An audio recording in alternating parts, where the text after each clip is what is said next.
magandang pastor ho sa inyong lahat. Mahirap mag-preach sa mga pastor talaga, no? Kasi yung pagkakanipipreach sa mga pastor, nasasagasaan yung mga pastor, eh. Baka pati ito hindi pa Paskuhin ito mga to. Naniniwala ka sa Pasko, ano? Ako rin, bihaw. Pero pinapaniwala ko sa Pasko, sadong angin ng umaga, hindi po yung petsa, yung regalo. Tama ba yun? Anyway, magandang anniversary po sa inyo lahat. Binabati ko kayo ng isang maligaling pagbati. Galing po sa aming pamilya, sa Higher Ground Baptist Mission, ako po ang Pangulo, at saka po sa Malabon International Baptist Church. Ako pinagpapasalamat na muli, Pastor, na ako inayahan niyo muli dito. Isinama ko na po yung pinsan yung malayo, baka talaga magkamag-anak ito, para yung Hernandez ito, no? Yung po isa ay Deacon, at Arthur Hernandez, itong isa ay Pastor, Dr. Cesar Hernandez, sipin nyo, no? At saka, salamat ho, si Ate Carol, nung makita ko, kung nakita ko po sa Maynila si Ate Carol, hindi ko makikilala. Naging very sexy ho siya ngayon, eh. Ano ang sekreto ng pagpapawala ng timbang? At sinyer po niya sa amin kanina, paano? Nako, delikado to. E naalala ko ho nung ako'y lumigaw kay Mrs. Tika, ang isang bagay po na iniyayaw niya sa akin, yung aking height. Kasi si Mrs. Tika ay 5'7 and a half, ako'y 5'6. Parang Bombay, 5'6, no? Siyempre, mataas na ng konti, kaya sabi ko, ibang klase ito. Anyway, nung pong kami maging magkasintahan, ay pinanalangin ko talaga na ako'y tumangkad, madagdagan po ako ng height, ng inches. At sabi ko, Lord, sumasagot ka man ng panalangin, kaya 4 inches ang aking hinihingi. Para ako maging 6'10", 6'10", no? Di ba? Di maganda na. 6'10", 5'10", 5'7", ayos na, no? Medyo maganda ng height ko. Nagbasa po ako ng libro na pagka hanggang 40 years, pwede ka pang tumaas. At akin pong binasa yung librong yan. Ginawa ko mga exercises. Ibinigay po ng Panginoon sa akin ang 4 na inches. Ito po ang problema pagka hindi kayo nagkaroon ng specific panalangin. Hindi ko po na-definite kung saan ilalagay ang 4 na inches. Ay dito yung nilagay sa akin tiyan, eh. Kaya ho, sa halip na ako'y mag-asawa may 28, nung mag-asawa may 32. Ay di, 32 yung aking waist.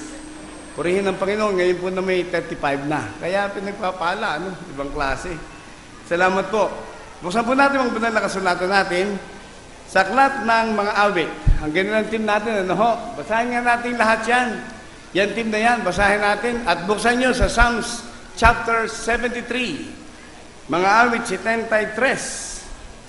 Actually, nung niyahanda ko po mensahe ito, pangalawang mensahe, iniisip ko paano paikliin ang mga mensaheng ito na merong 28 talata.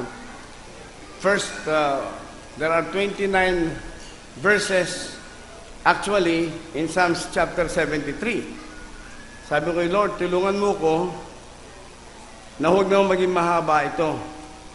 Kasi parang clue sa inyong mga pastor, huwag kayong mag-aanyaya ng pastor na galing sa ibang bansa. Bakit? Maraming kwento yan. Galing sa ibang bansa, eh. Pangalawa, huwag kayong mag-aanyaya ng senior citizen. Sapagkat mas maraming kwento yan. Eh, nagsama po sa akin yung senior citizen ako galing sa ibang bansa, ay katakot-takot ng haba nito.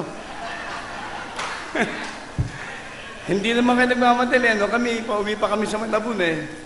Kaya okay lang. Purihin ng Panginoon. Amen. Yan ang gusto ko. Talaga naman, ibang klase. Ay po naman yung lahat. Babasahin ko po sa makabagong Tagalog itong Psalms 23. Ano po? Psalms 23. At yun na po ninyo sinabi dito. Babasahin ko lang po yung 21 to 28 para for time constraint. Ay Psalm 73, I'm sorry. Psalm 73. Mga awit 73 mula talatang 21 hanggang 28. Nandiyan na ba kayo? Amen?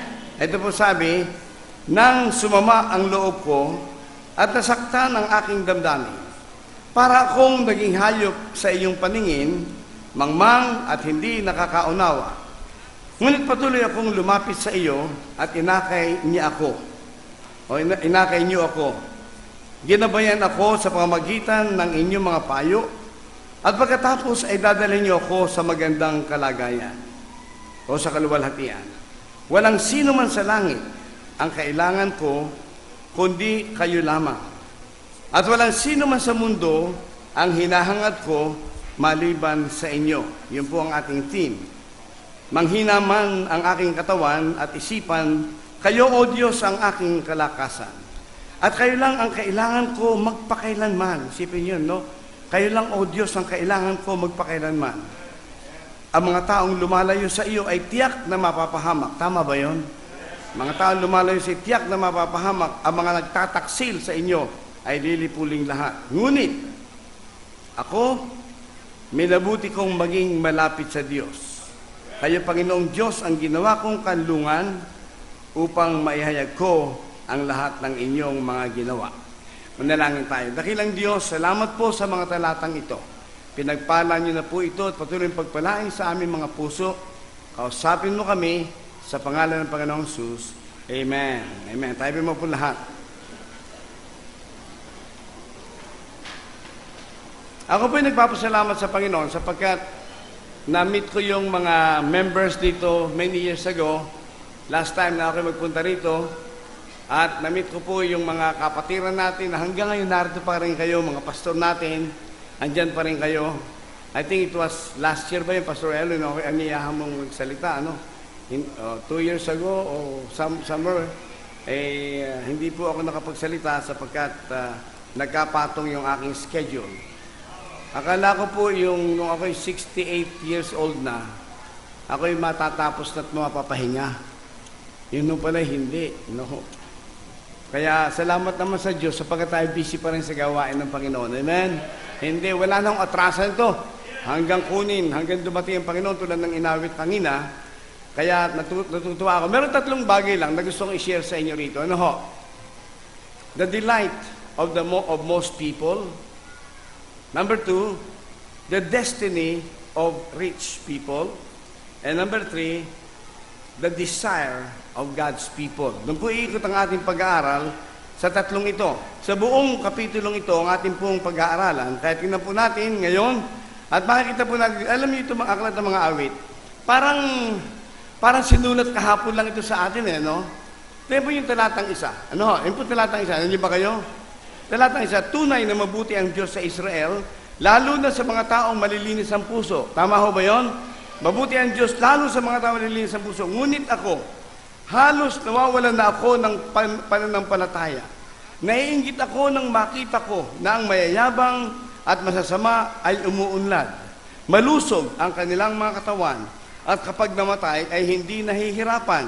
Hindi sila naghihirap at nababagabag na tulad ng iba. Kaya pinapakita nila ang kanilang kayabangan at kalutitan. Ang kanilang puso ay puno ng kasamaan at ang laging iniisip ay paggawa ng masama. Isipin yun, naiinggit tayo, di ba? Kaya makita po niyo dito yung the delight, ang gusto ng maraming tao. Paano masusukat ang isang matagumpay? Ito po ang measurement ng mundo at measurement ng Bible. Paano masusubok, makikita na ang tao ay talagang successful. Meron pong 5 letter C na pagka ito'y nakita nyo, ang judgment ng tao, successful yan. Number 1, ang unang letter C po na aking nakita dyan, ay meron kang cash, pera, di ba? Pagka mapera ka, matagumpay ka. Number 2, meron kang mga credit cards. Hindi ka nagdala ng cash, yun lang card, ipapakita mo, ibibigyan sa Shoemart, ayos na yun, di ba? Number 3, meron kang condominium. Condominium, di ba? Marami yan sa Maynila, marahil dito hindi masyado, pero sa Maynila, dikit-dikit na ho mga condominiums. At Ang susunod po dyan, meron kang karat. Ano yung karat? Ginto, diamond, di ba? Yun ang mga karats. At ang panglima, car. Meron kang kotse. Pag meron ka ng 5 ito, di ba? Hindi ba, ang sabi ng mundo, naku, napakaswerte niyan. Tama ba yun? Meron kang magandang kotse, pagkatapos ikaw ay merong magandang singsing, pagkatapos ikaw ay umuuwit, nagpapark sa isang magandang condominium, pagkatapos meron kang cash na halos sa ipamigay mo, o kaya meron kang credit card, natitsa ko sa inyo, matagumpay kayo. Pagka wala niyan, ay naku, hindi tayo pakikinggan yan, di ba? Pagka wala ka ng mga yon, at sa mga mayayaman na hindi nagbabasa ng Bible, hindi ba lang ito nag-attend ng service na katulad natin, hindi nagpipray, sila ang nakakotse, tayo ay tricycle. Di ba? Naka-tricycle tayo. Sila yung sumasakay sa magandang kotse, ang ibang pastor lahat nakabisikleta. Tama ba yun? O kaya walang bisikleta. Pagkatapos nakikita natin yung mga tao ito na hindi mananalangin, pagkakakain, hindi man lang pipikit na mata at magpipray. Tayo pa rin panalangin natin. Kaya sabi ni David dito, ako'y naiinggit. Nakakainggit nga. So you see, ito po ang delight ng mga tao. Bakit po? Kung makita po niyo dyan, yung prosperity. Ang sabi dyan, sa verses 1 to 5, kitang-kita po niyo, makikita niyo yan, itong mga taong ito ay malusog ang kanilang mga katawan. Kapag namatay, hindi nahihirapan. Mayaman sila. Hindi na masyadong kailangan. So you will find the delight is prosperity, material wealth. At pati na po mga mananampalataya, parang napapasama na rin dyan. Material wealth. Pinagpapalit na marami. Lalo-lalo po sa amin sa Maynila, ang isa po sa ginagamit ng Diablo ngayon ay tinatawag na call center. Ang dami naming dapat ay nasa gawain ng Panginoon, pero madalas ang kanilang mga shift ay yung graveyard shift. Talagang matindi yun. So nangyayari po ngayon, sa halip na mapunta doon sa church, ando sa call center. Pinayayaman yung mayaman ng korporasyon. Wala ka nang magawa sapagkat wala tayong alternative para bigyan ng trabaho ang mga taong ito. No? So, pero ang masama doon, nabubuhos ang ating mga kaisipan sa material wealth, material prosperity. Ang pangalawa dito, yung delight of so many people is of course protection. Di ba? Ang sabi dito, malulusog ang kanilang mga katawan. Ang pangatlo ay provisions. Meron silang mga provision ng iba't ibang mga bagay. Yan po yung sinabi dito, Ang sabi dito, ang kanilang puso ay puno ng kasamaan at ang laging iniisip ay paggawa ng masama. Kinukutya nila at pinagsasabihin ng masama ang iba. Mayayabang sila. Mga nangapi, ngunit, mayayaman naman sila. Di ba? So itong mga taong ito, ay sabi ni David dito, ay naiinggit ako nang makita ko ang mayaman at ang masama na umuunlad. Kung makikita po niyo dito, ang sinabi dito hindi lang po doon sa buhay, kundi sabi dito, verse 4, malusog ang kanilang mga katawan at kapag namatay, hindi nahihirapan. Pagkaho namatay ang isang mayaman, nandun sila sa punerarya pass, andun sila sa kung ano mga first class na punerarya, hindi ba? Pero yung mga dukha, isang buwan nang nagsasakla, hindi pa nakakabayad sa punerarya. Di ba? Ewan ko dito sa Batangas kung may ganun. Sa amin talagang ganun. Doon sa Tanay, pagka pupunta kayo, haharangin kayo, papaparadahin kayo, at hihingan kayo ng abuloy para na malibing yung kung sinong patay doon. No? Mga dukha At halos makikita po niyo mga kahirapan ng mga dukha. Itong mga mayayamang ito, maging sa kanilang kamatayan, ay meron po silang mga tinatawag na memorial plan, di ba? Pagkamatay nila, may magandang kabaong sila, meron magandang mga limousine na kanilang sasakyan sa kanilang kamatayan, at walang problema. Sa kanilang karamdaman, wala rin problema, sila'y dadalhin. Ito ho nakapagtatakay. Tanong niyo ito, kung meron kayong sundalo na kaibigan, itanong po niyo ito, bakit ang isang general ay sa private hospital nagpupunta? Pero yung pong private, pag namatay, sa general hospital nagpupunta. Bakit nga kaya, no? Yun nga hanggang sa kung may sakit sila, may pera silang pampagamot. Hindi problema yun, di ba? Kung makikita po nyo, sa St. Luke, sakita ba niyo si Manang Gloria? No? Hindi problema yun. 50,000 naman, ang kanyang gastos sa St. Luke's. Mabuti, nasa veterans siya, mura-mura ang gastos doon. Would you imagine 50,000 naman? Meron lumapit sa isang congressman, nagkaroon siya ng heart bypass, quadruple bypass. At sabi, ano mo kapatid, kung hindi lang ako congressman, hindi ko kaya magpa-bypass. Sapagkat 1.5 million. 1.5 million. May mga tao hindi makapagpa-bypass. Kaya nangyayari po lamang, they pass away. Patay. Talagang mahirap po. Meron isang kaibigan na nagkaroon ng liver transplant sa Hong Kong. Walang problema, mayaman Yung mga mahihirap, namamagana lang, dumidilaw na lang, mabuti lang, meron daw gamot na rito na maganda, kausapin lang po yung si Ate Carol, mahusay yung gamot na yon.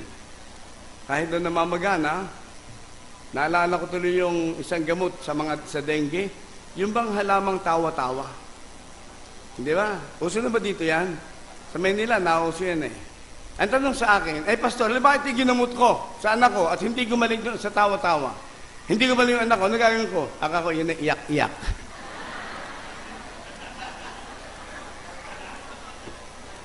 Tama rin mo, iyak-iyak. Hindi gumaling Pero sa mga mayaman, walang problema di ba? Sa buhay, malakas sila. Sa ospital, meron sila. Pag namatay, may memorial plan sila. Sa mga mahirap po ito. Yung mayor namin sa Malabo, Mayor Ronald, kakuan ho yan, kaututan dila ko, sabi niya, alam mo, Pastor, dito mabigat ang puso ko sa ganito. Kasi tinan mo nagkaroon ako sakit sa baga. Inalis yung 1/4 ng kanyang baga. Ang laki ng gastos yung Pastor. Isipin mo na lang, kung halimbawa ay nakatira sa squatter at wala akong pera, wala na. Mamatay na lang ako. Ang dami wika dyan na namamatay na lang dahil walang pera. Kaya kung minsan tayo mga pastor, tayo mga Kristiyano, naiinggit tayo. Dahil nakikita natin yung mga masasama, umuunlad. Tama ba yun? Meron ganun dito. Karamihan sa mga mayaman, maunlad, merong prosperity, protection, provisions. Kaya, kawawa mga pastor Lalo kayo mga pastor, alam niyo yung kwento ng kalabaw? Alam niyo, no? Hindi ba? Ayoko na, alam niyo Kabayan naman, kabayan. Kasi yung kalabaw na yun talagang mahiwaga. Alam niyo sa Tanay, marami pong, sa mga probinsya, kung tawagin po ng mga taga-Tanay, yung lalaking kalabaw, kalakian niya. Kalakian. Ewan ko kung anong tawag dito. Ibang malaking sungay. At meron pong pastor na misyonero doon sa isang tribo na ganun talaga. Hirap na hirap siya. Walang ibili ng gamot, may sakit yung anak at saka yung asawa, wala halos ibili ng pagkain, talagang hirap na hirap. Nag-pray siya, Lord, anong gagawin ko? Wala po kaming pambili. Yung mga nagsusupport sa akin, nakalimutan na ako. Paano gagawin ko? Lord, tulungan niyo po ako. Wala, hindi niya alam kung saan siya pupunta. Nagpunta siya sa bayan. Nasa barangay siya Punta siya sa bayan. Anong sabi magpunta sa bayan? May nagkakagulo doon. Kakagulo. Sabi niya, ano kaya ito? Pinuntahan po niya. At nakita niya, daming tao, merong isang kalakian nakahiga doon. Nakahiga lang. Alam niyo yung kalabaw, pagka nakatigil, dila lang ng dila, di ba? Dila, ganun kalabaw. At yun pala isang special contest. At ang contest po na to ay matindi. Sino ang makapagpapaiyak sa kalabaw? Nang hindi mo siya sisipain, sasaktan, gagalawin. Kukwentuhan mo lang siya. Kaya, yung pong iba, kinuwentuhan na nakakalungkot, namatay ang kanyang anak, namatay ang asawa, kinuwentuhan yung kalabaw, gaganong-ganon lang. Hindi umiyak. Hanggang sa, yung isa, kinuwentuhan siya ng natalo sa sugal, sa loto. Yun namang isa, kinuwentuhan siya na siya nadaya at wala na siyang pambili ng kahit na kinuwento lahat. Yung kalabaw, walang katinag-tinag, gaganon-ganon lang. Pagkatapos ng 20 contestant, ang sabi nung host, 10,000 ang premyo nito, malaking pera to. O walang nakapagpaiyak sa kalabaw, meron ba bang huling tutugon? Sabi ng pastor, Lord, tulungan mo ako. Kaya alam ninyo, ako po, yung pastor, dinikitan yung kalabaw. Tinitigan mabuti yung kalabaw. Sabi ang kalabaw, alam mo, ang asawa ko ay may sakit ngayon.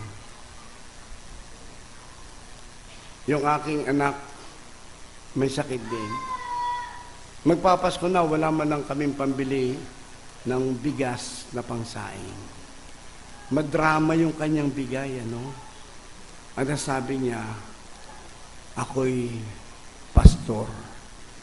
Hugul-hul yung kalabaw eh. Iyak yung kalabaw eh. Ba, hindi nanalo yung pastor 10,000, di ba? Ba, purihin ng Diyos, nag-a-alleluia siya. Talagang umuwi siyang tuwan-tuwa eh. Di ba? Sito, masaya yung asawa na eh. Paggamot, pagkatapos ng 3 buwan, problema naman. Alam niyo, kayo mga nangako mag-support, di ka nasusupport sa mga misyonero, kaya nangyayari ito eh, no? Makakalimutan niyo yung mga faith promise. Huwag niyo kakalimutan itong mga pastor na to. Pero nangyari ito, after 3 months, wala naman pera. Sabi niya, tapos ng Pasko, paano bang gagawin ito? Mag-graduate ang mga, wala na pag-graduate. Kung anong hirap. At yung asawa talagang hirap na hirap. Yung pastor, hirap na hirap. Hindi niya malaman kung saan pupunta. Wala na. Lumipat siya ng isang bayan. 2 bayan na malayo. At naghahanap, nagpipray na merong makaunawan ng kanyang kalagayan. Doon sa plaza ng pangalawang bayan, nagkakagulo na naman. Kalabaw na naman. At ang sinabi naman itong host na magbibigay din ng 10,000, ang sabi niya, ang sino mang makapagpatakbo sa kalabaw na ito nang hindi mo nasaktan, hindi mo gagawin, patatakbuhin mo. Bibigay ka sa inyo ang first prize, 10, jackpot prize, 10,000 pesos. Iba talagang ginulat, sinigawan, pinituhan, ang kalabaw wala. Natapos sa 15 contestant, wala na ba? Tao sila, pastor. Sabi niya, Panginoon, susubukan ko po. Kawawang pastor to. No. Susubukan ko po, Panginoon. Sabi, sige. Halika. Lapit yung pastor. Kinausip yung kalabaw. Tinitigan yung kalabaw. Kalabaw, natatandaan mo ba ako? Ako yung pastor na nagkwento sa iyo ng buhay ko malungkot, ikinuwento niya ulit. Ganyan ang pastor ng tenga, at sabi niya, gusto mong magpastor? Aba, yung kalabaw, tumayo, tumapo. Talagang ibang klase, ayaw magpastor ng kalabaw.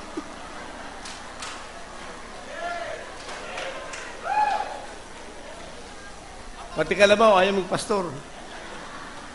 Nanalo. Huwag naman yung gawin-gawin ng pastor ninyo, ha? So using ito talaga ang delight, ang delight of all people, material wealth. Pero tingnan po natin yung pangalawang sinabi dito, the destiny of the rich people. Ito mga, tatanong nga pala sa inyo, masama po ba maging mayaman? Hindi, sa totoo lang. Masama ba na ang pastor magkaroon magandang bahay, magandang kotse? Masama ba yan? Masama, hindi. Para kasi sukatan ng spiritual, pagkaya ko hirap na hirap, nakaganong ka, ang damit mo ay lumang-luma, puro tagpi, spiritual yung pastor na yan. No?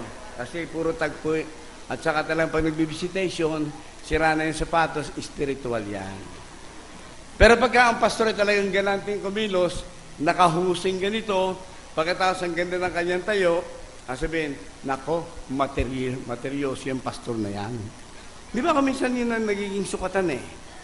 Masama bang yumaman?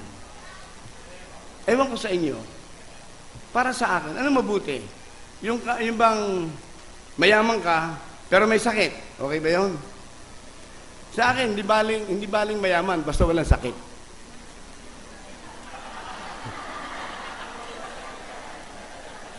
Ang lalim yata ano, no? Mayaman. Hindi ba tama yun? Basta wala sakit, di ba? Palagi ko hindi ho masamang yumaman eh. Hindi. At purihin ng Panginoon, kung kayo payamanin ng Panginoon, bigyan ng biyaya ng Panginoon, bigyan ng material wealth ng Panginoon, hindi ho masama ang maging mayaman. Ang masama, yung pong pera, pumasok sa utak niyo, pumasok sa puso natin. Yun ang masama doon.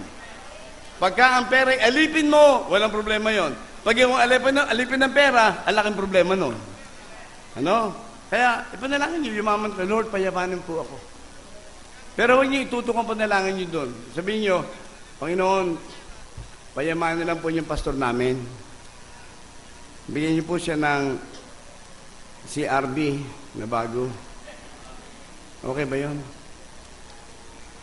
Ayaw mag-amen ng mga member. Eh? Masama nararamdaman ko dito. Ayaw mag-amen ng mga pastor. Pag ipapanalangin, kayo mga members, gusto niyo yumaman ng pastor niyo? Uy, talaga. Iyan ang mga maganda. Tingnan niyo mga suot niyan. Nakita ba niyo, pag patatayin natin mga pastor na to, parang mayaman talaga. Bakit? Tingnan yung suot. Wala kang pera yan. Props lang ho yan, props. Mukha lang meron. Ay bakit nga naman, magdadamit ka na wala kang pera. Wala na kang pera, damit walang pera pa rin. Bay, ang mga pastor kahit walang pera, talagang kuha niyan, galante, di ba? Eh, meron akong kaibigang pastor, sumampa sa monumento. Sumakay sa jeep. Meron dalawang lalaking sumakay. At nagbubulungan, doon sa likod, nandun yung pastor sa may likod ng driver. Ang sabi, hold up ito. Sabi nung nasa likod. Eh, yung pastor, nagbabasa ng Bible, pagtingin na gano'n, lumundag yung dalawang magnanakaw. Sabi, si pastor! Lumundag yung dalawang magnanakaw. Bakit lumundag?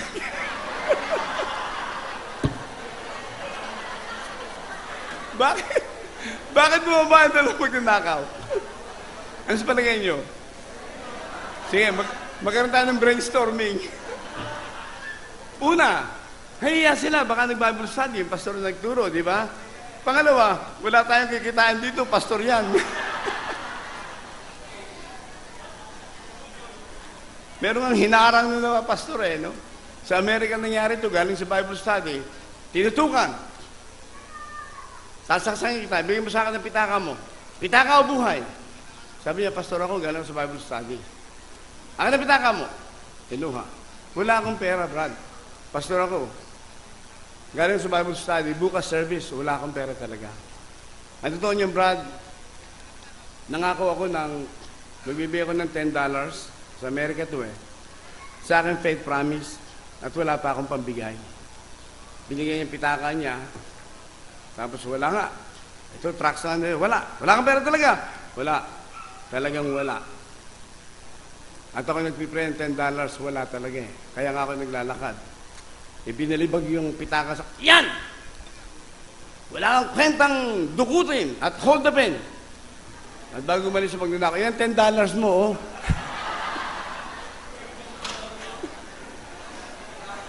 And na-hold up yung hold upper. Kawawa. Pero tingnan po nyo dito, nainggit tayo sa mga ganyan no? Pero tingnan po nyo wakas yan. Tingnan natin, no? Number one, they were deceived. Itong mga tao ito, tingnan nyo ang destiny ito, they were deceived. Akala nila ang talagang pag-asa nandun sa pera. Di ba? Akala na pagka meron ka lahat, payapa ka na, okay na. Hindi ho. Nakita natin ba? Ang ating dating Pangulong Gloria Macapagal Arroyo, okay na sana di ba? He was one of the most powerful lady in all the world noong mga panahon yon. Tinawag siyang Iron Lady. Lahat ng kapurihan nasa kanya. Then, wala pang 2 taon siyang hindi naging presidente. Ang taas ng baksak niya. Whether that's true or not, hindi po natin idinidepensa ng sino man o kinukundi na sino man. Ang sinasabi natin, napakadali. Ano pa magagawa ng pera mo sa ganun? Diba? Kaya akala nila, nandun self-deceive sila Ang pinagtiwalaan nila ng kanilang mga kayamanan at ang kanilang mga buhay ay pera.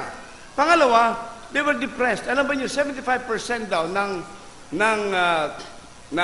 higaan sa ospital Sa America research ito, they are psychosomatic diseases. Sa utak lang. In other words, depression. Ang pinakamalaking business ngayon ay yung tinda mga tranquilizers. Upang ang mga hindi matulog ay makatulog. Ang naguguluhan ay mapayapa. Yun po mga ganun ang kanila. Kaya nga tao nagpupunta sa drugs dahil dito because of depressions. Meron mong pera. Ano nangyayari ngayon? Di ba? Meron pinakamayamang, isang napakayaman, multimilyonaryo na general, nagpatiwakal. Noong isang araw lang, merong nagbigti na security guard sa roon ng isang hotel. At maraming mga suicide na nakita. Bakit ho? Yung isang pamangkin o apo ng isang dating senador ay tumalon mula po sa isang mataas na gusali, durog ang kanyang katawang magbagsak. Merong pera yon, merong influensya yon, meron lahat ng bagay. Pero bakit ho? Because sa panahon ng kanilang depression, wala silang matakbuhan. Lahat ng doktor at psychologist, psychoanalyst, and psychiatrist sa puntahan na nila, pero nandun po yung depression, yung pagkabalisa, yung bagay na yun na hindi sila makatulog, hanggang isang araw ganun naging wakas sapagkat wala silang mapagsadlakan ng kanilang mga lumbay.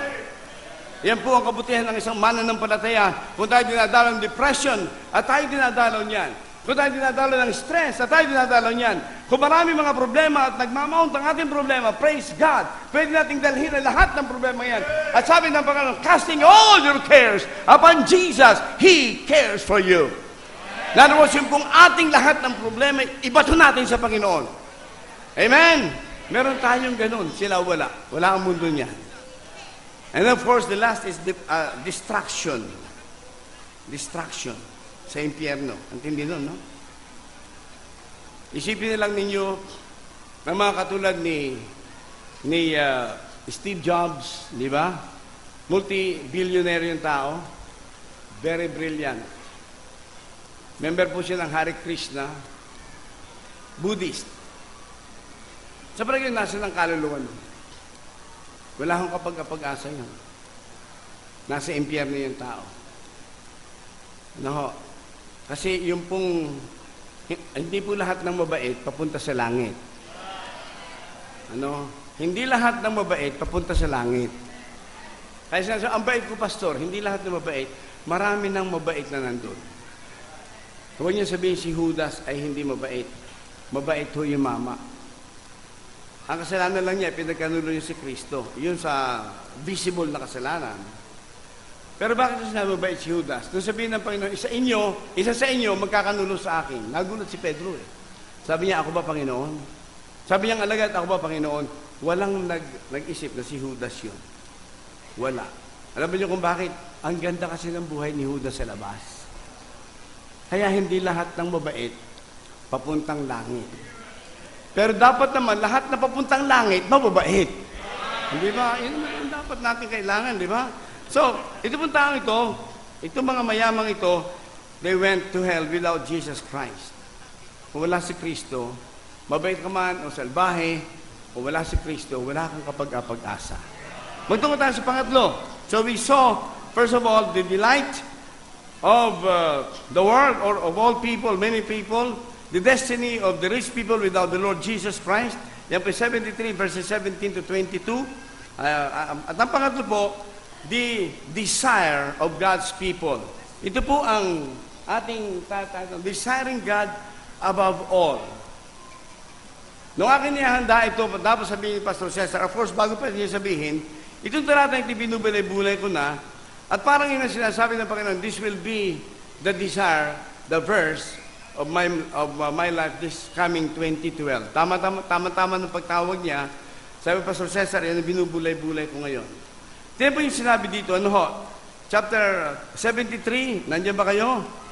Ito po ang sabi uli, sa banal na kasulatan, walang sino man sa langit ang kailangan ko, kundi kayo lamang. At walang sino man sa mundo ang hinahangat ko, maliban sa iyo.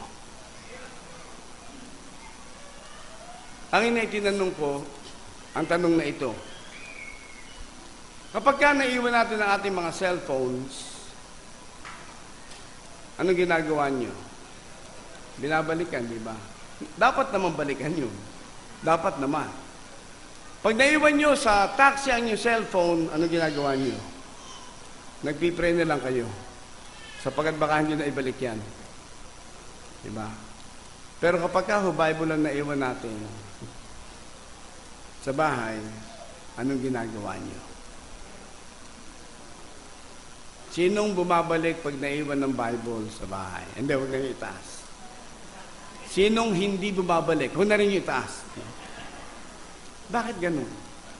Alam niyo ba? Kasi maraming Bible sa Good Shepherd. Maraming Bible sa church namin. Pwede pa akong makisawsaw ng tingin na ganun. Diba? Ito yung sinabi dito.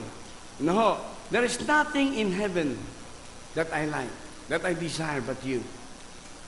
In the world, there is nothing. In other words, ang langit ay hindi magiging maganda, ang langit ay hindi magiging masaya kung wala ka, Panginoon. Heaven will not be heaven without Jesus Christ.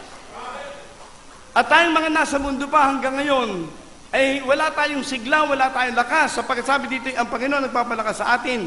Kundi kung wala ang Panginoon, sabi dito, kahit dawi ka sa mundong ito, ay kung wala ka, ay wala. Ikaw na lang ang aking ninanasa sa mundong ito. Ibang klase po ang dating sa akin ng talatang ito. Meron lang mga bagay. Ano po ninanasa natin dito? Meron pong sinabi si Moses doon sa, buksan po niyo sa Exodus chapter 33. Tingnan po niyo sinabi dito. Kanina po sa aking mensahe, binanggit ko po yung ilang mga bagay dito. At dito po sa Exodus chapter 33, ito yung pakipag-usap ng Diyos at saka si Moses, nag-uusap silang dalawa. At sabi ng Panginoon, kanina binanggit ni Pastor Cesar yung outline na yon. Sige, wika, lumakad na kayo. Hayaan niyo wika ninyo na kayo ay akin na lang na pasasamahin ng aking anghel sa inyo. Pero hindi ako sasama sa inyo. Nakita ba niyo yun? Tingnan niyo verse 17, 33 at verse 14. 33 at verse 14. Sumagot ang Panginoon, ako mismo ang sasama sa iyo at bibigyan kita ng kapahingahan. Sinabi ni Moses sa kanya, kung hindi po ninyo kami sasamahan, huwag niyo na lang po kaming paalisin sa lugar na ito. Dahil paano po malalaman ng iba na nalulugot kayo sa akin at sa inyong mga mamamayan kung hindi niyo kami sasamahan? At paano po nila malalaman na special kami mga mamamayan kaysa ibang mamamayan sa mundo? Mga tanong ito, logical question si Moses. Ang sabi niya, Panginoon, kung hindi ka sasama sa amin, kung yung anghel mo lang ipapadala mo, ayos na sana, di ba? Okay, hindi na ako sasama sa inyo. Ilang anghel ang aking ipapadala sa inyo. Okay na yun, maganda na yun, di ba? Anghel yun eh. Pero ito po sabi ni Moses, you will see the passion of Moses here. A very deep passion. Sabi niya, Lord, kung hindi mo ko sasamahan, huwag mo na lang kaming dalhin doon. Dito na lang po kami. Nakita ba niyo yung dilemang hinarap ng Diyos doon? Ang titigas ng ulo niyo eh. Sabi sa earlier chapter, baka mapatay ko pa kayo lahat eh. Pero sabi ni Moses, yung walang kasawa-samang anak ng Diyos na ito, alipin ng Diyos, kung hindi ka sasama, Panginoon, huwag mo na kami saman. Alam niyo ang dahilan dito. At ito ang kaibahan ng church. Tingnan po ninyo uli. Basahin natin uli. Nandiyan ba kayo? Tingnan niyo sa talatang 15. Sinabi ni Moses sa kanya, kung hindi po niyo kami sasamahan, huwag na niyo lang po kaming paalisin sa lugar na to. Dahil paano po malalaman ng iba na nalulugot kayo sa akin, sa leader? Ano po? Ang sabi dito, at sa inyong mga mamamayan, sa inyong bayan. Gawin po natin spiritual lang konti. Now, Israel is not the church. Ginagawa na lang nating application nito. Alam ba nyo, ang kaibahan ng church, I am telling you, and you can write this down, the last horizon of hope in this world is the church. No organization on earth can change and transform homes and lives but the church.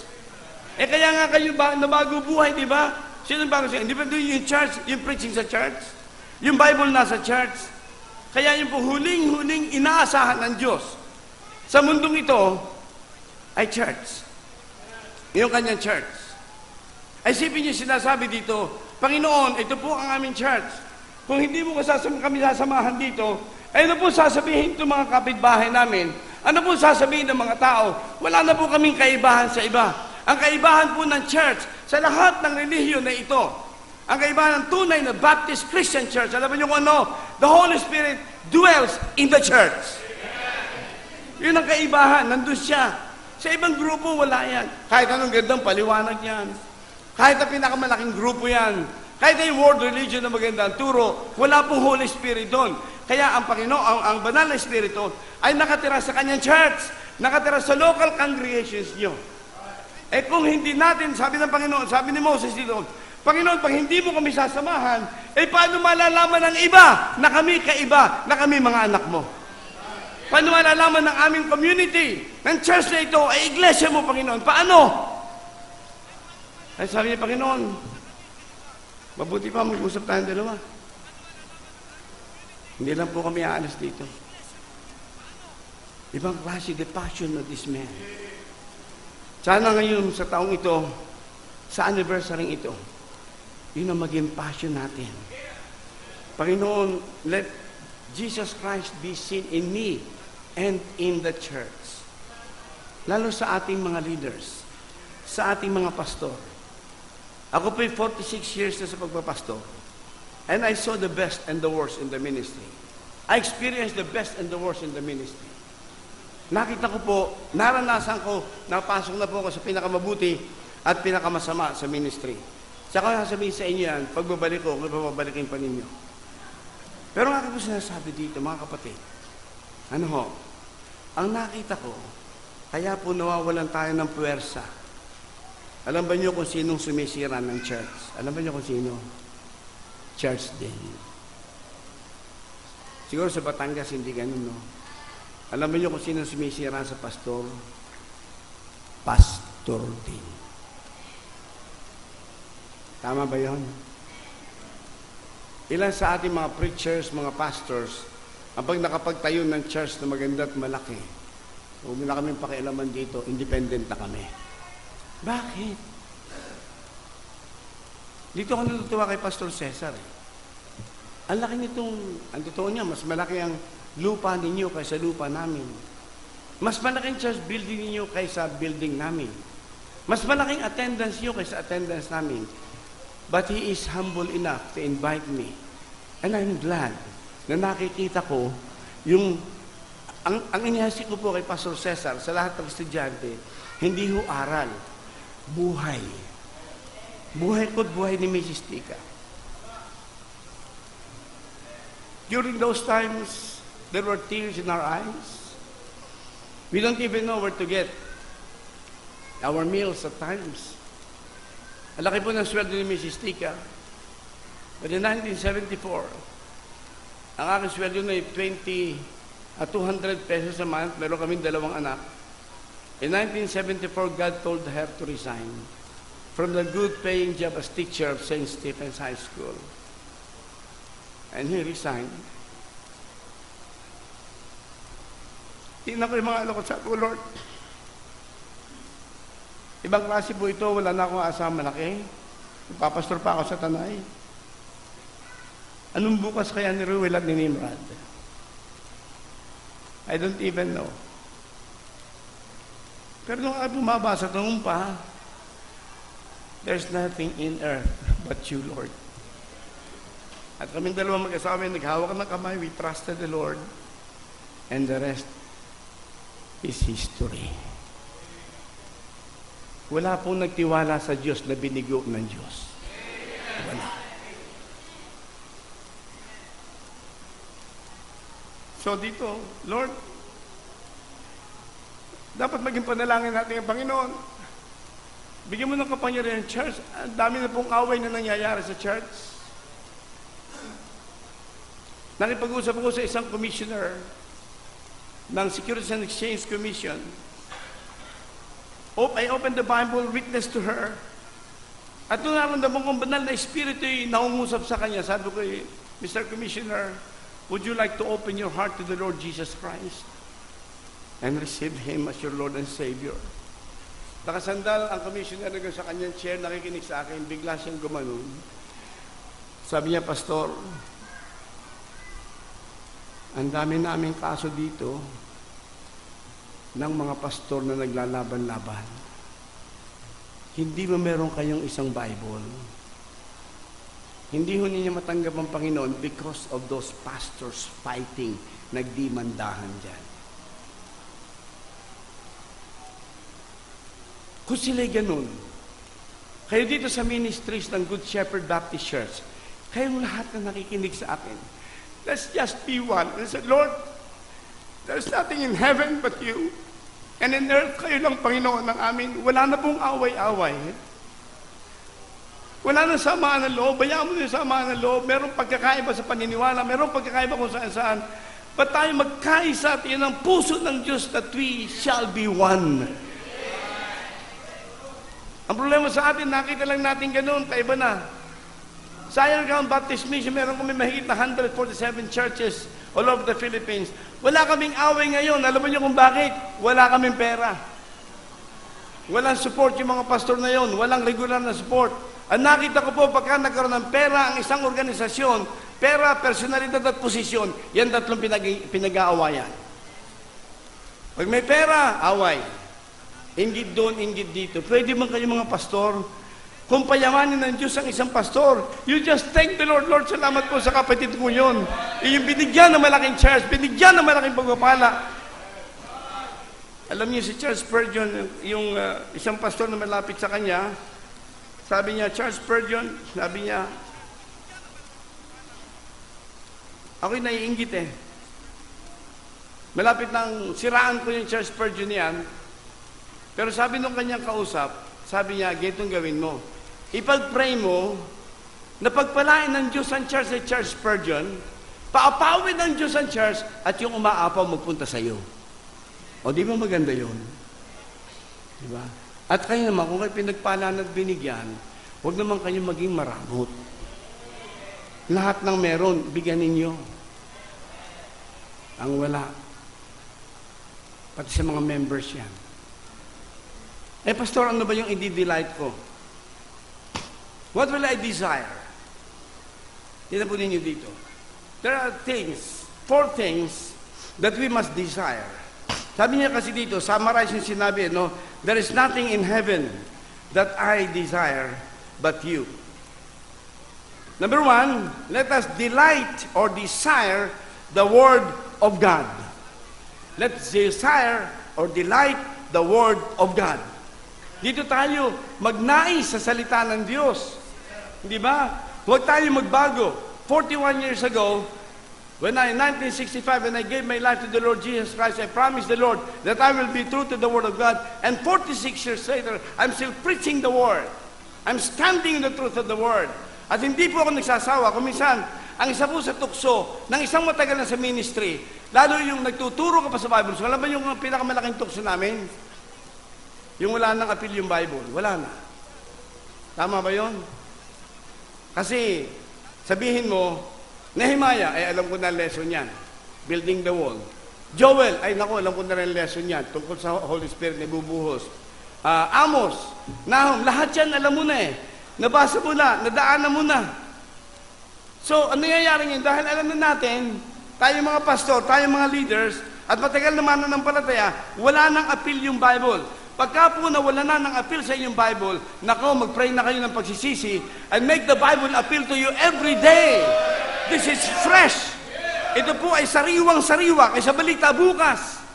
Ito salita ng Diyos. Hindi ko maintindihan, pastor. Wala po sa Biblia na sinabing intindihin yung Bible. Wala ho. Meron ba kayo mabasang ganon?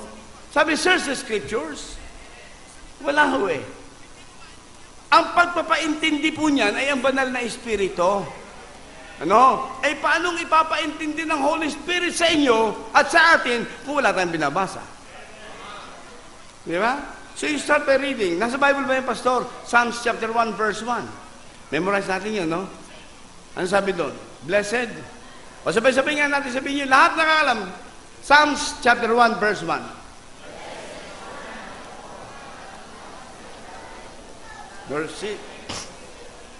Nor sit. But, and in his, and he shall be, ano? His lips also shall be, and whatever he do, shall prosper. Pambihira yun, no? But his delight is in the law of the Lord. Ganahan tayong basahin ang Biblia. Alam niyo, pagka tayo kain sa mga fast foods, hindi ko po sinisiraan yan, sapagkat kanginang papunta kami dito, kumain kami sa fast food. Pero pagka itong mga junk food ang pumasok sa ating katawan, sakit yan. Kung minsan wala tayong gana sa masarap na pagkain kasi puro junk food ang atin, di ba? So junk food na napapasok sa atin, sa mga internet, sa kung saan-saan. Mga pastor nga, natuto ng internet di ba? Ang ginagawa niya, bubuksan lang ang isang author, itatype niya sa Google o kaya sa website, at sasabihin, ibibigay siya yung mga outline niyan, at kukunin natin ang outline. Masama ba yung pastor? Hindi. Para sabihin niyo kung saan galing. Ano? Pagkatapos, hindi lang yun, kundi, hindi tayo nag-aaral Ang pinag-aaral natin, mensahe nila. Hindi na yung Bible Di ba? Kaya pinakamaganda doon, bago nyo buksan ng internet, buksan mo na yung Bible ninyo at tingnan nyo. Ano ba sinasabi ng Panginoon sa akin dito? So let us, sabi niyo, there's nothing in this world or in heaven that I desire but you. What is that? The Word of God. Ito nakikita natin. Basahin natin. Memorize na kung maaari. His delight is in the Lord, and He shall meditate therein day and night. Gusto nyo maging prosperous? Hindi ko nababasahin sa inyo. Joshua chapter 1 verse 8. Number 2 is the will of God. The will of God. No? I delight or I desire God. And that is the will of God. Do you really desire the will of God? Alam po ninyo, hindi po mahirap na malaman ng kalooban ng Diyos. Kasi kung minsan sinasabi, ang hirap naman ng kalooban ng Diyos Hindi ko maintindihan ng kalooban ng Diyos. Hindi ho mahirap ang kalooban ng Diyos. Lalo sa inyo mga dalaga, mga binata, di ba? Hindi meron. Kung minsan lang, meron tayong mga standard, di ba? Merong isang available na babae, dedikado naman, di ba? Pagkatapos, hindi mo gusto ang tipo. Ang gusto ko baling-kinitan ng katawan niya, magandang katawan, maganda balat. Ito nakita mo, hindi baling-kinitan. Bariles, no? Pero wag kayong maglala, yung bali-baling kinitan, pansamantala lang yan. Pag nag-anak ng isa yan, at dalawa, yung sipol nyo noon, yung dalagan, o diba? Ang ganda ng katawan nung gano'n na, diretso na.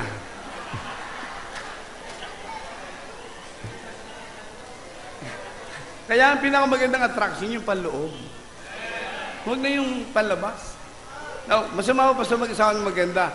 Tandaan niyo ito, mga kapatid, kayo mga binata, walang pangit na anak ng Diyos. Amen? Anong may pangit? Sabihin mo, pangit ka, magagalit ang ama niyan, ikaw rin. Ay, Diyos ang ama niyan Wala. Kaya kung na mapapangasawa, dito na. Huwag na sa iba. Nandiyan sila, nakakalat lang. No? Ay talagang naririto lang. Mag-pray na kayo. Malapit na mag-rapture. Hindi na ho yan. Hindi na ho lihim yan. Kaya, ano yan? The will of God sa ating life partner. Talagang kung minsan, kayo naman mga babae, tataas ng standard, di ba? Panginoon, bigyan niyo po ako ng lalaki na Kristiyano. Dedikado. Magandang lalaki. At saka po, lalaking talagang masunurin sa iyo. 5 katangian yan. Kasi, teenager ka pa. Ang panalangin mo, siya 23 years old, Lord, bigyan niyo po ako ng, wala pa, hindi dumarating yun. Lord, bigyan niyo po ako ng lalaki, Kristiyanong lalaki, dedikado lalaki, at yung pong suko sa iyo.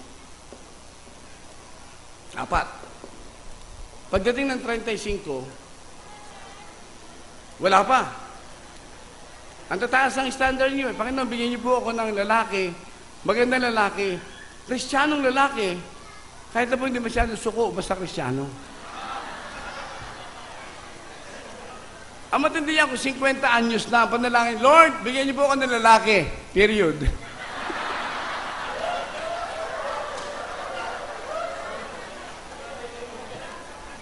Talaga, Madaling malaman ng kalooban ng Diyos. Ang problema lang, tumututuloy yung puso natin. Di ba? Meron nakikinig sa akin, tinatawag kayo ng Panginoon. Hirap ng banal na Espiritu katatawag sa inyo. Hindi ko malaman, kalooban kayo ng Diyos. Eh di, pinakamabuti, kumuha kayo ng rose. Kalooban, hindi. Kalooban, hindi. Kalooban, hindi. Kalooban, hindi. Di ba? Kalooban ng Diyos eh. Kalooban, hindi. Kalooban, hindi. No. Para ba yung paring na nagalit sa kanyang kongregasyon eh? Huwag naman pare, pastor na lang. Pastor. Nagalit sa kanyang kongregasyon. Kayo mga kapatiran dito, nababalitaan ko na mayroong gumagawa sa inyo ng karumal-dumal na kasalanan. Hindi tama ito. At wala nagsisisi sa inyo. Tahimik yung kongregasyon eh. 100 mahigit eh. Ituwi kang bolang ito. May mahawak siyang bola ng tennis eh. Iba ka ba to sa pader? At ang sino mang tamaan ito, magsisi ka ng kasalanan mo, iyan ang may kasalanan. Amen? Amen lahat. Okay. Kumanda kayo. Pag hindi tumama sa inyo, kayo may kasalanan yan. At magsisi kayo ng kasalanan, hindi lumalago ang ating church dahil sa inyo. Marami pa sinabi. Hinawakan yung bola ng tennis, ibinato dito, pa! Tumalbog doon. Tumalbog sa kanya. Uy, pambira, siya tinamaan. Sabi ng pastor, sandali lang, trial lang yun.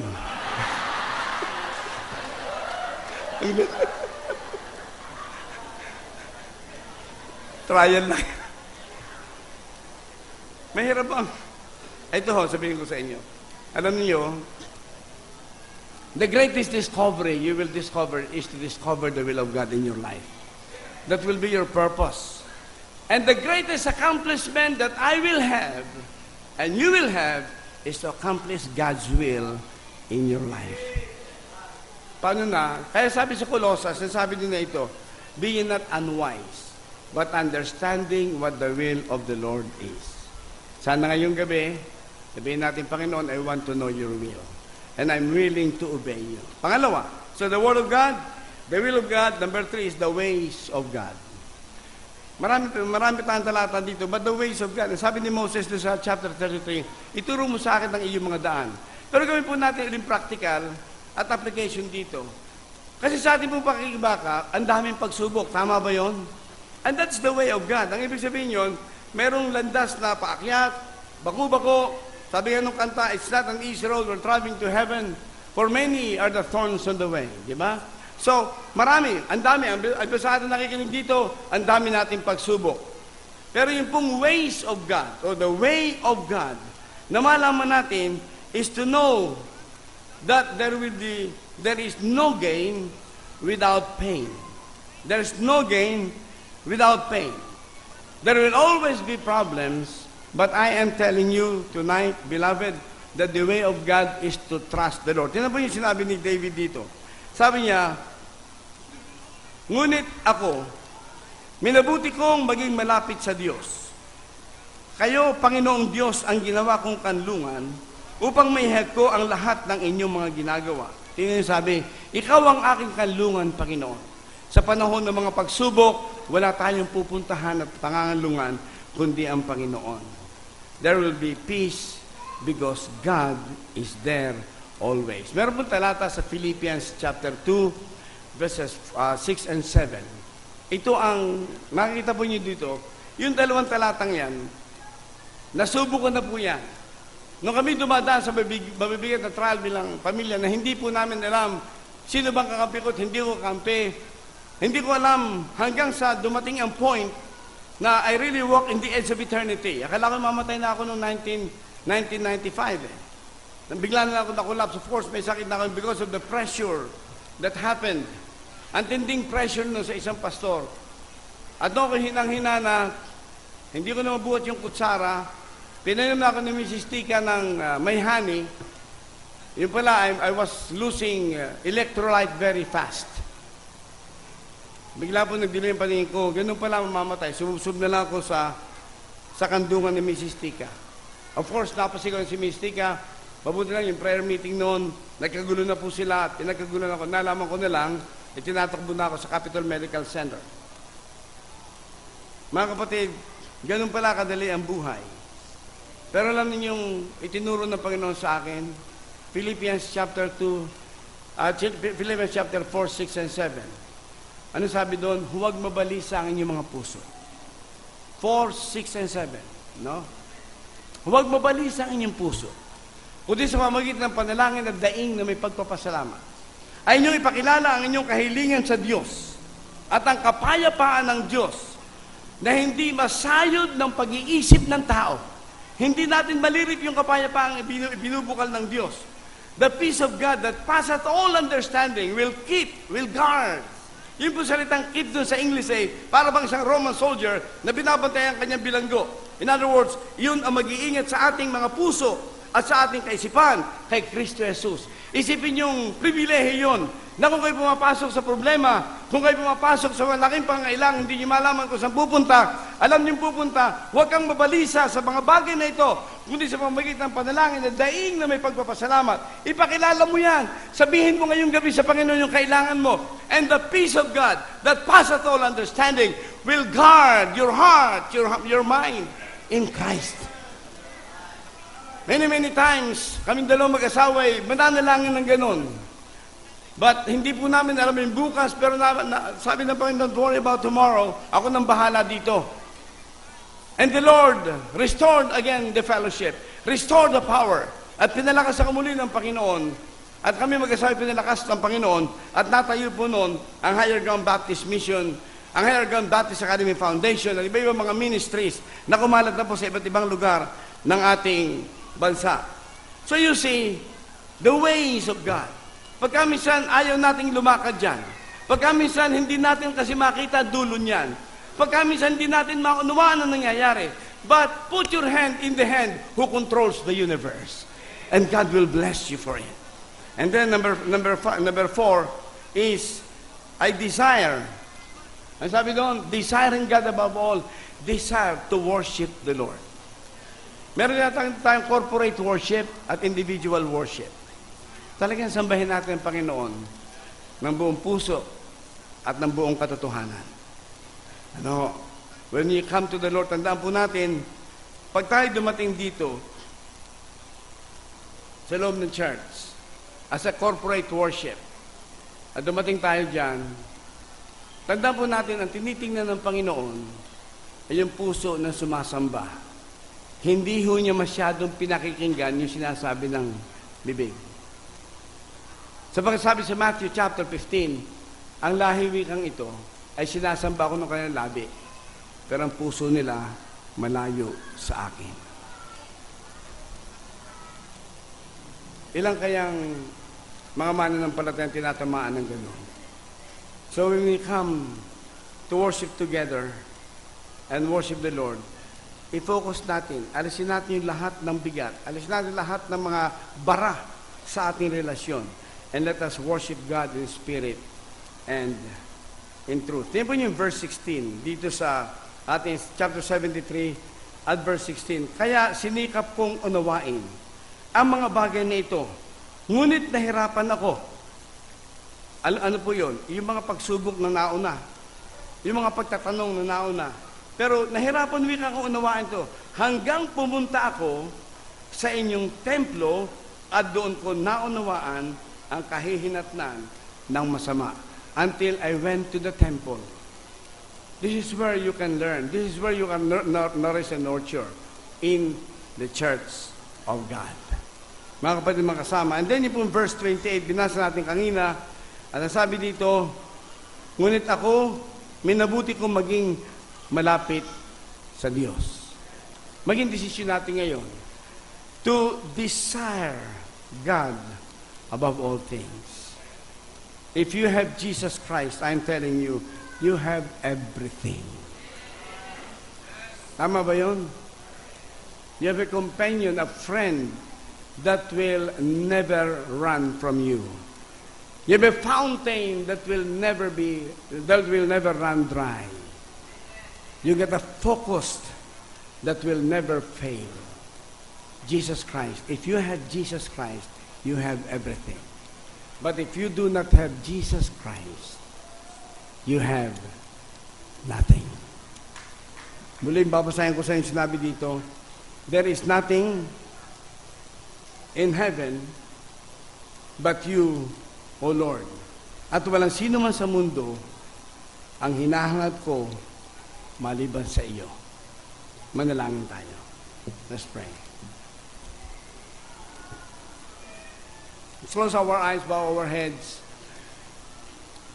And I request every one of you to pray.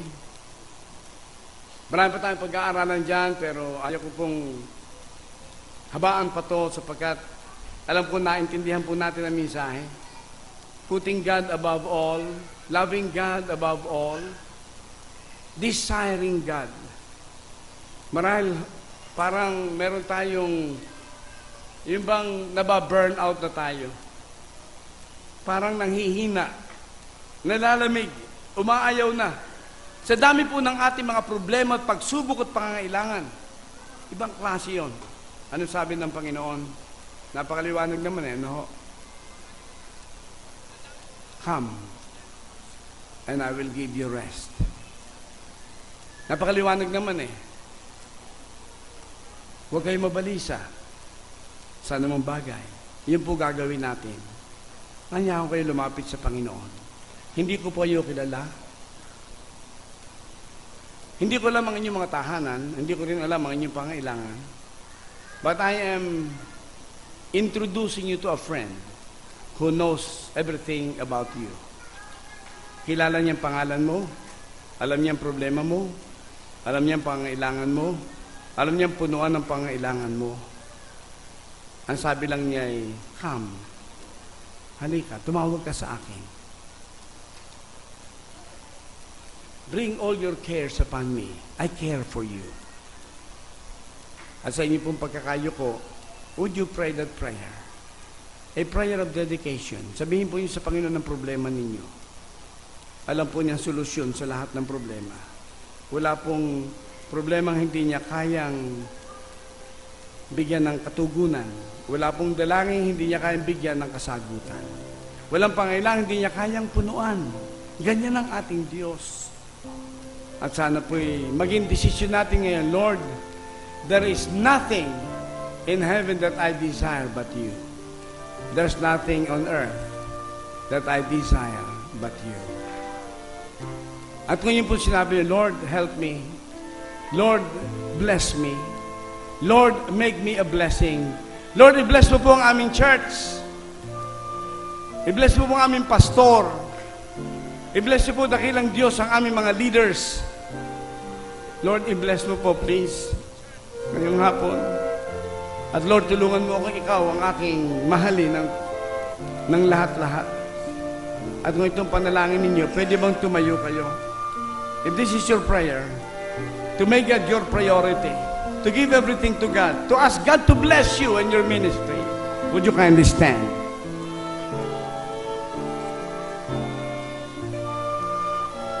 Sige po, hindi tayo papakatagal. I don't believe in long invitation. Nakakahiya naman na ang tinakatok ng banal na espiritu ang inyong puso. Nakakahiya naman hindi tayo tatayo, hindi ho ba? Pero kung nararamdaman po niyo yung pag-antig ng banal na espiritu, just stand and pray. And pray, yes. Pati kayo dyan sa taas, God bless you. God bless you, amen. Amen. At kung gusto po niyo lumapit sa harapan and kneel before the Lord and be humble before the Lord, Lord, ito po ako, marami mga pagkukulang. You just come dito sa harapan. At sabihin na, Panginoon, please. Sumawa lang po kayo sa mga narating sa harapan. Kung yun ang gusto ng Diyos, lumapit kayo dito. Kung gusto man ng Panginoon, nandiyan lang kayo, that's all right. Just follow the voice of the Holy Spirit. God bless you. Sige po, ang dami pong problema sinasabi niyo sa Panginoon. Nakikinig po ang Diyos. Andiyan ang tenga niya, nakakiling sa inyo, pinakinggan ng inyong mga daing na hindi naririnig ng inyong katabi. Siguro anak ninyo yung problema ninyo, asawa niyo ang problema ninyo. trabaho ninyo, problema nyo, alam po ng Diyos lahat yan. Pati bilang ng inyong buhok, alam niya. At alam niya yung solusyon. Praise God, alam niya yung solusyon. Give it all to Jesus. At lalo tayong mangunyapit sa Kanya, yumakap sa Kanya, maglingkod sa Kanya. Yun ang ipangako natin sa anniversary na ito.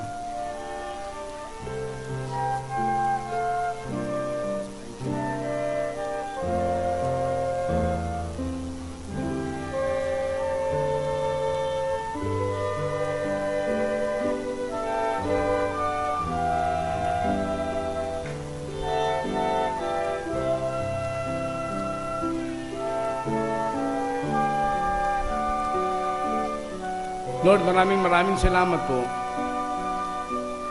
Yun ang aking dalangin. Not to desire you above all. Help us, Lord, help us.